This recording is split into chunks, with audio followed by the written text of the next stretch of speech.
You know when you land on a website and you think, wow, this looks luxurious. What if I told you that creating that high-end feel for your own website is totally doable, even if you don't have a design degree?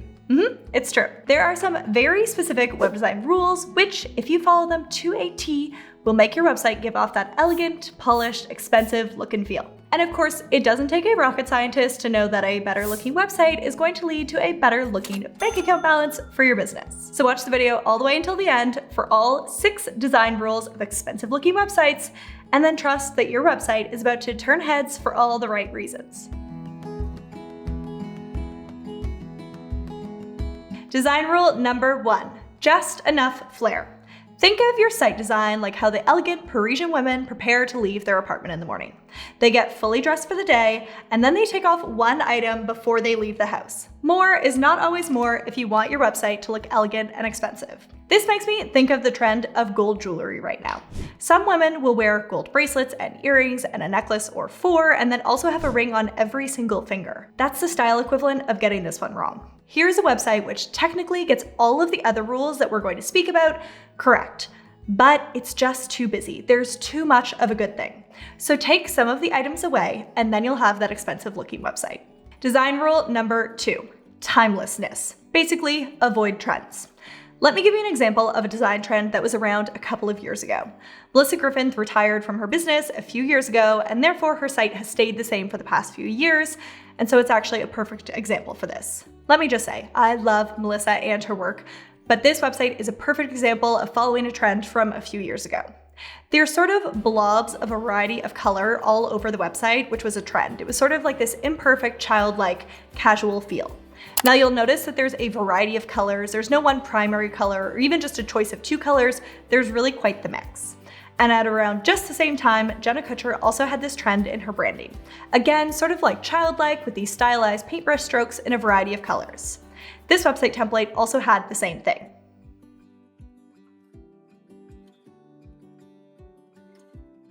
So that's just an example of one design trend in websites and branding. Now, the next trend won't look like this. It'll be different, but when you notice everyone changing it up and releasing new branding and websites, don't feel pressured to follow the crowd. Stick to timeless design principles, and that's the thing that's going to make it look the most expensive. Now, let's also chat timelessness in terms of color. What is timeless here? Neutral colors, subtle tones, and shades that you would naturally find in nature, specifically in the seasons of summer and fall, and less so in the seasons of spring and winter. Not that blue, for example, or red are non-expensive looking colors, and pink and yellow are. Different shades and tones of blue can look expensive, while other shades and tones of blue don't. So in choosing the colors for your website, remember to choose more subtle, found in nature colors, which often, but not always, are colors found in the seasons of summer and fall. By the way, if you want to make your website look expensive so it sells more, this video will definitely help, but simply making your website look more expensive honestly isn't the entire story. I put together a training, 4 simple steps to double your site sales, which goes through a number of different tips, which will be complementary to what we're speaking about here, about making your website really look more high-end. I'll leave that training linked for you down in the description below. But continuing on, design rule number 3. You likely knew something about images was going to come up in this video, but this is probably not what you're going to expect. Design rule number 3 is intentional imagery. Now don't think I just mean picking photos taken in expensive looking places. If you're doing that, you're actually getting it all wrong. Choose more artistic looking photos. Here's 2 sets of photos that you would typically find on a website, which indicates female entrepreneurship and business. My question for you is, which of these look more high-end? The ones on the left. Why is that? It looks more like the picture is taken of a real place. The photo isn't shot straight on. It's sort of imperfect. It feels more artistic. On the right, we have more staged looking images. Bright colors too, which goes against something that we just spoke about. Note in a rule coming up, you can break these rules that we're going to talk about right now. So it is possible to have bolder colors and for your website to still look expensive, but it's got to be a hint here and there, not quite as present and sort of primary focus as the examples in these photos here. Now also, let's look at some of my old brand photos and I'll roast myself too. In the newer photos, I'm not posing for the camera as much. The shot isn't straight on. It looks like I'm just sort of going about the business and the photographer snapped a shot, unlike on the left, which looks like I'm sitting there waiting for the photo to be taken and smiling accordingly.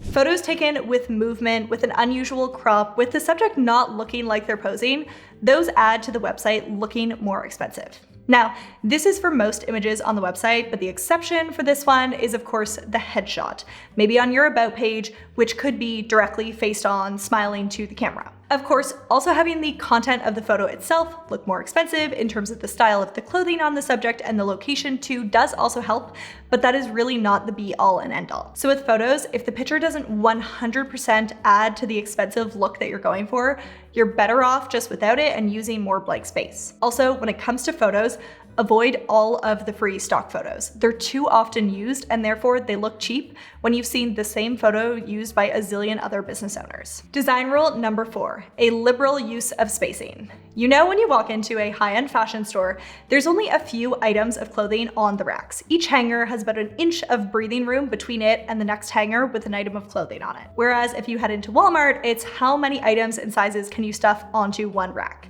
It's the same with your website. Here we have the website of Chanel, and you'll notice the content starts being contained to the center of the page, and then this image gallery isn't just photos stacked side by side or taking up the full space on the page. They're sort of sprinkled throughout the page with plenty of blank space between them and to the sides. Whereas on the Walmart website, it's wall-to-wall stuff on the page. Design rule number 5, direct statements. What do I mean by this?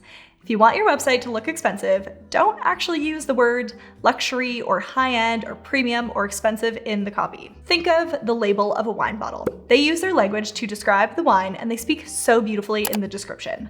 Never does the word luxury or expensive appear on the label of a bottle of wine.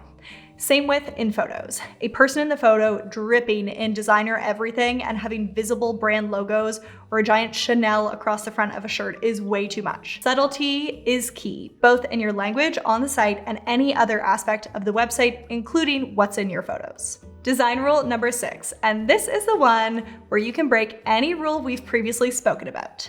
It is having one element of creativity on your website. You can actually go for a really bold, non-natural looking color, like Tiffany actually does with its blue.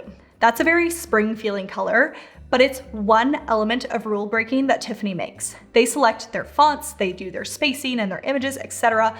All the rest plays by the rules. So you can choose something else to break the rules with. Maybe you go the exact opposite direction on spacing and you go to the other extreme of crowding everything, or maybe you do very staged, non-artistic looking photos. But remember, in order for the website to look expensive, it's one aspect of creativity. It's one aspect of breaking the rules. If you break all the rules at the same time, you won't have the expensive looking brand perception that you're after. So some touches you wouldn't normally find on an expensive looking website could be things like hand-drawn elements or an extremely playful font.